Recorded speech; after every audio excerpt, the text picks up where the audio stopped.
इधर महासमुंद में ईडी की 6 जगहों पर दबिश देखने को मिली है। पूर्व विधायक अग्नि चंद्राकर के ठिकानों पर छापा पड़ा है। इधर कोयला व्यापारी सूर्यकांत तिवारी के ठिकानों पर भी दबिश पड़ी है। इधर कांग्रेस के जिलाध्यक्ष जसमीत बादल के ठिकानों पर भी रेड देखने को मिल रही है। महासमुंद में ईडी के 6 जगहों पर ईडी की रेड देखने को मिल रही है। तो महासमुंद में 6 जगहों पर पूर्व विधायक अग्नि चंद्राकर के ठिकानों पर छापा पड़ा है। ये बड़ी जानकारी सामने आई है। इधर कोयला व्यापारी के ठिकानों पर भी छापेमार कार्रवाई की गई है।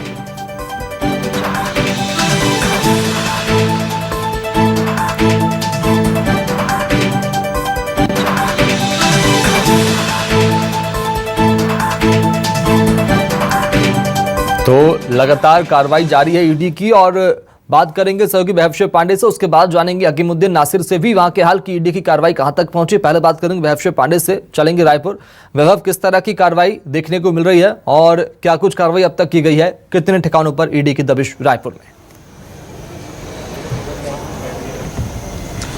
देखिए 12 से अधिक ठिकानों पर ये कार्रवाई चल रही है, लेकिन उस पर मैं जाऊं उससे पहले चूंकि मेरे साथ इस वक्त जुड़ गए हैं कांग्रेस संचार विभाग के अध्यक्ष सुशील आनंद शुक्ला जी, उनसे पहले रिएक्शन ले लेता हूं।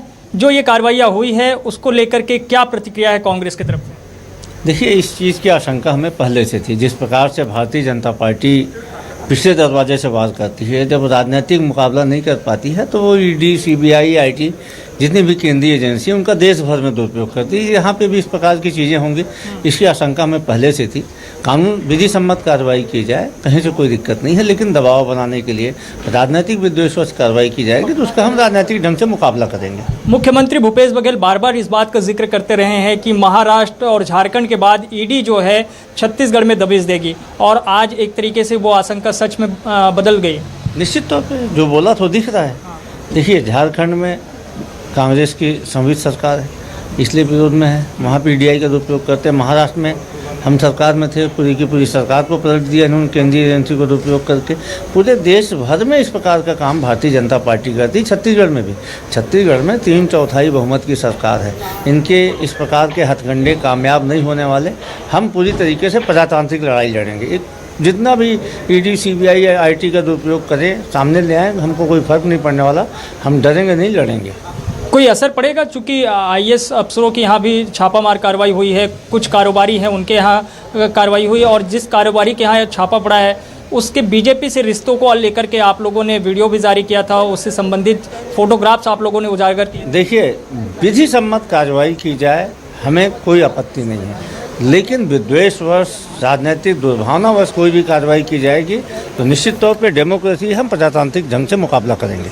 तो कांग्रेस कह रही है प्रजातांत्रिक तरीके से लड़ाई कांग्रेस पार्टी लड़ेगी, इससे डरने की जरूरत नहीं है। विधि सम्मत जो भी कार्रवाई होगी कांग्रेस की सरकार जो है उसका मुकाबला करेगी। और उन्होंने एक आरोप सीधे तौर पर बीजेपी के ऊपर और केंद्र सरकार के ऊपर लगा दिया कि ये जो भी कार्रवाइयां हो रही है वो राजनीतिक द्वेष के वश है, राजनीतिक द्वेष का आरोप कांग्रेस लगा रही है। वैभव पांडे, आऊंगा आपके पास एक बार फिर। जरा हकीमुद्दीन नासिर का रुख कर लेते हैं, चलेंगे महासमुंद में लगातार कार्रवाई, 6 जगहों पर दबिश। हकीमुद्दीन, क्या कुछ जानकारी हासिल हो पा रही ईडी की रेड को लेकर आपके पास? शुभम, बिल्कुल बताना चाहूंगा कि यहाँ पर महासमुंद शहर में भी 6 ठिकानों पर ईडी का छापा पड़ा है, और सुबह ही इन्होंने छापामार कार्रवाई की है। और साथ ही इनके जो पुराने जुलाई में भी ईडी का यहाँ पर छापा पड़ा था, वह छापा उन जगहों पे भी, और साथ में उसके अलावा और कुछ जगहें बढ़ गई हैं। जैसे कि पूर्व विधायक हैं बीज निगम के अग्नि चंद्राकर जी, उनके यहाँ पड़ा हुआ है। साथ ही हम बात करें तो जो युवा कांग्रेस के जिला अध्यक्ष हैं बादल जसमीत मक्कड़, उनके यहाँ हैं। ऐसा करके 6 लोगों में है। इसमें जो कांग्रेस के नेता हैं, साथ ही उनके साथ जो कारोबारी हैं, उनके यहाँ भी छापा पड़ा हुआ है। जी हकीमुद्दीन, कार्रवाई कहाँ तक पहुंची है, कब तक चलेगी, क्या कुछ अपडेट निकलकर सामने आया अंदर से? बिल्कुल इसमें अभी तक के कोई अपडेट नहीं आया है। यहाँ तक कि सरकारी कोई पुष्टि अधिकारी भी नहीं कर पा रहे हैं। हम उनसे बात करने की भी कोशिश की है तो उन्होंने ये बातें कुछ भी बताने से मना कर दिया। और इसमें इन्होंने जो सुबह से कार्रवाई चालू की है, अभी तक चल रही है, और जिस तरह से कागजों को खंगाला जा रहा है, बात की जा रही है, इससे लगता है कि ये देर रात तक चले, हो सकता है कल भी हो जाए। बिल्कुल, बहुत शुक्रिया हकीमुद्दीन नासिर, वैभव पांडे, आप दोनों का बहुत शुक्रिया खबर को विस्तार से बताने के लिए, अपडेट देने के लिए। और एक बड़ी खबर सामने आ रही है, बीसीसीआई के नए अध्यक्ष रोजर बिन्नी होंगे। बड़ी जानकारी सामने आ रही है। जय शाह बीसीसीआई के सचिव बने रहेंगे, राजीव शुक्ला बीसीसीआई के उपाध्यक्ष बने रहेंगे। ये बड़ी जानकारी जानकारी सामने आ रही है। वरिष्ठ कांग्रेस नेता राजीव शुक्ला बीसीसीआई के उपाध्यक्ष बने रहेंगे। इधर रोजर बिन्नी बीसीसीआई के नए अध्यक्ष होंगे, ये बड़ी जानकारी सामने आ रही है। बीसीसीआई के नए अध्यक्ष होंगे रोजर बिन्नी, ये बड़ी जानकारी सामने आ रही है। जय शाह बीसीसीआई के सेक्रेटरी सचिव बने रहेंगे, ये बड़ी जानकारी सामने आ रही है। बड़ी अपडेट, राजीव शुक्ला वरिष्ठ कांग्रेस नेता राज्यसभा सांसद राजीव शुक्ला बीसीसीआई के उपाध्यक्ष बने रहेंगे, ये बड़ी जानकारी सामने आ रही है। इधर बीसीसीआई के नए अध्यक्ष होंगे रोजर बिन्नी, ये बड़ा अपडेट निकलकर सामने आ रहा है। तो जय शाह बीसीसीआई के सचिव बने रहेंगे। इधर एक बड़ा अपडेट ये भी कि वरिष्ठ कांग्रेस नेता राजीव शुक्ला बीसीसीआई के उपाध्यक्ष बने रहेंगे, ये बड़ी जानकारी सामने आ रही है। बड़ा अपडेट सामने आ रहा है। तो बीसीसीआई के नए अध्यक्ष रोजर बिन्नी होंगे, ये बड़ी जानकारी सामने आ रही है। इधर जय शाह बीसीसीआई के सचिव बने रहेंगे, ये बड़ा अपडेट सामने आ रहा है।